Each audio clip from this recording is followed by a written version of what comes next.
দুর্গাপুজোয় মুক্তি পাওয়া আলোচিত ছবি রক্তবীজ 2-এর একটি গানে সম্পূর্ণ নতুন রূপে ধরা দিয়েছেন মিমি চক্রবর্তী। সেই দৃশ্যে তাকে নীল বিকিনিতে দেখা গেছে অভিনেতা আবির চট্টোপাধ্যায়ের সঙ্গে। সমুদ্র তটে অন্তরঙ্গ মুহূর্তে ধারণ করা এই গান ইতিমধ্যেই ব্যাপক আলোচনার জন্ম দিয়েছে। সম্প্রতি এক সাক্ষাৎকারে মিমি জানান, সাহসী এই চরিত্রের জন্য তাকে প্রচুর পরিশ্রম করতে হয়েছে। ওজন কমাতে গিয়ে দিনরাত এক করতে হয়েছে। তিনি বলেন, যেভাবে ডায়েট ও ব্যায়াম করেছি তা ভেবে এখনো কষ্ট হয়।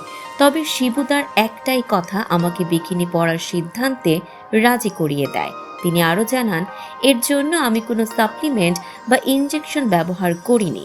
মিমির কথায়, শরীর নিয়ে কাজ করা সহজ ছিল না, কিন্তু নতুন কিছু না করলে দর্শকের কাছে পিছিয়ে পড়ব, তাই এই সাহসী পদক্ষেপ।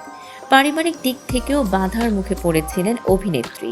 মধ্যবিত্ত পরিবারের মেয়ে মিমি জানান, মা প্রথমে রাজি হননি।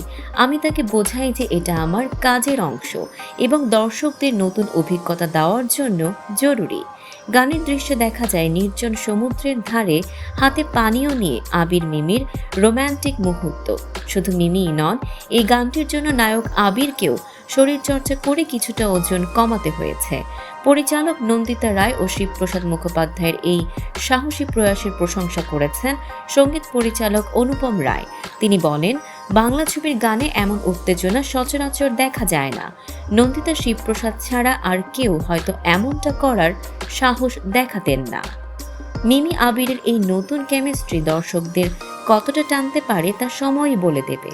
তবে দুর্গাপুজোয় মুক্তিপ্রাপ্ত সিনেমাগুলোর মধ্যে রক্তবীজ 2-এর বিকিনি দৃশ্য নিঃসন্দেহে হয়ে উঠেছে অন্যতম আকর্ষণ।